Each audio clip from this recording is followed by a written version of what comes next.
Hola amigos, bienvenidos a Math Class Heroes. Yo soy Gabriel y hoy les voy a hablar de derivadas, pero no voy a explicar lo que es una derivada, ni cómo se calcula, ni siquiera cómo ver si una función es derivable o no. Hoy les voy a hablar de aplicaciones de la derivada. En Math Class Heroes creemos que antes de aprender un tema es importante entender por qué lo estamos estudiando. Y por eso hoy vamos a ver por qué son tan importantes las derivadas y para qué nos sirven. ¿Arrancamos?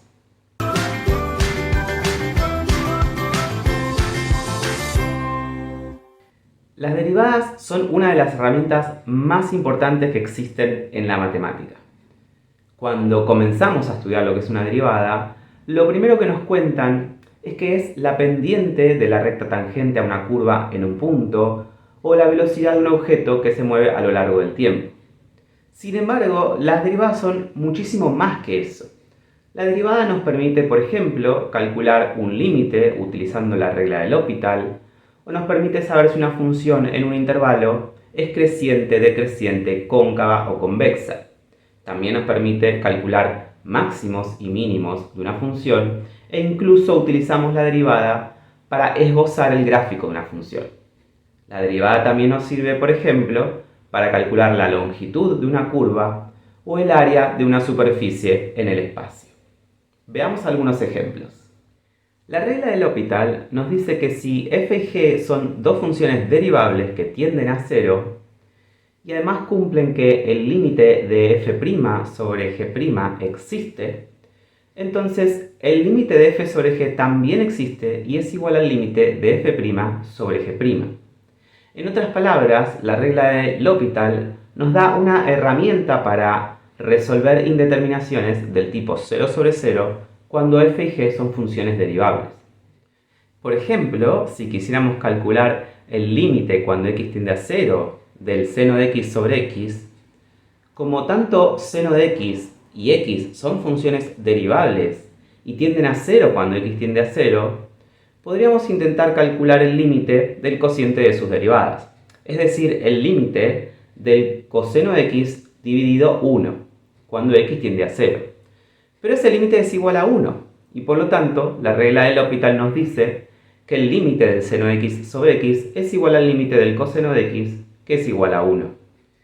Si f es una función derivable, y la derivada de f es positiva en un intervalo, entonces esa función va a ser creciente en ese intervalo y si la derivada es negativa, la función va a ser decreciente.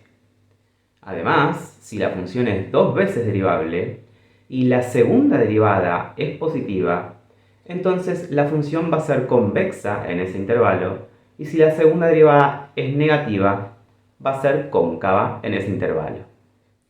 Además, si f es una función derivable y alcanza un máximo o un mínimo relativo o absoluto en un punto, entonces la derivada de esa función en ese punto es 0.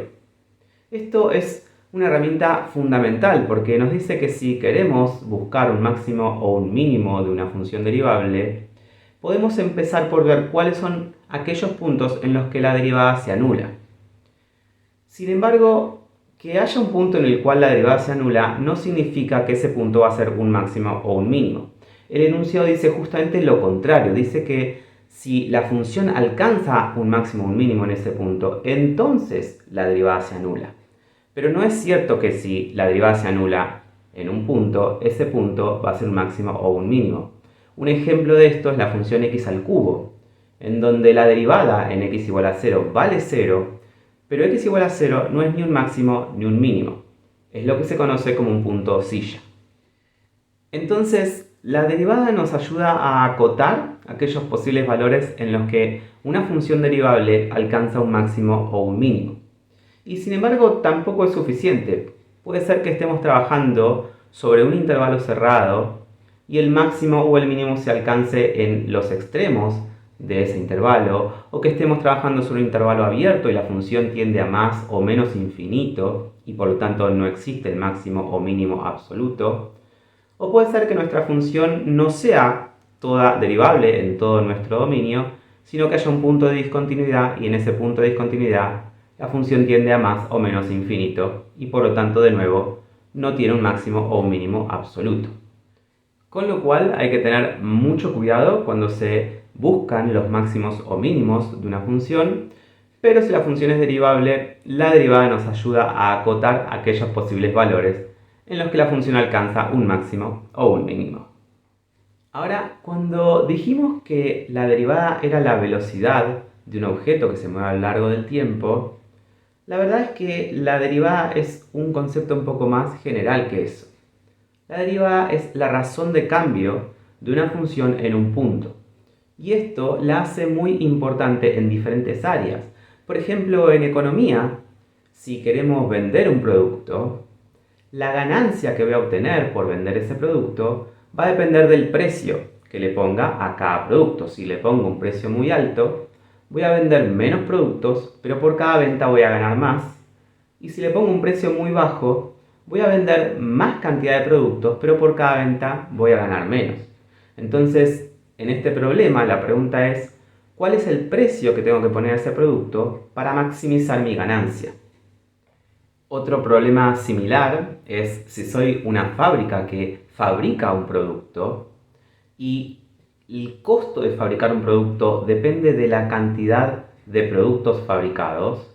La pregunta es cuál es la cantidad de productos que tengo que fabricar para minimizar mi costo. En biología, por ejemplo, si F representa la población de una bacteria a lo largo del tiempo, o la población de los conejos en una región a lo largo del tiempo, la derivada nos permite conocer cómo crece o decrece dicha población. En astronomía, cuando se estudian los movimientos de los astros, si F representa la posición de un asteroide o de un planeta, entonces la derivada nos ayuda a entender cuál es la velocidad con la que se mueve ese asteroide o ese planeta. Incluso si consideramos funciones vectoriales, la derivada nos va a permitir conocer cuál es la trayectoria de ese asteroide o de ese planeta y conocer cuánto tarda ese planeta en dar la vuelta alrededor de su estrella. Bueno amigos, eso es todo por hoy. Hay muchísimos más usos para las derivadas, sobre todo si trabajamos con funciones de varias variables o de campos vectoriales. Contanos qué otro uso conoces para las derivadas y espero que este video les haya servido para entender un poco más por qué se estudian las derivadas, por qué son tan importantes y para qué nos sirven en la vida real. Si te gustó este video, danos un like, suscríbete. Puedes seguirnos por Instagram o por Facebook. Yo soy Gabriel, esto es Math Class Heroes y nos vemos en el próximo video.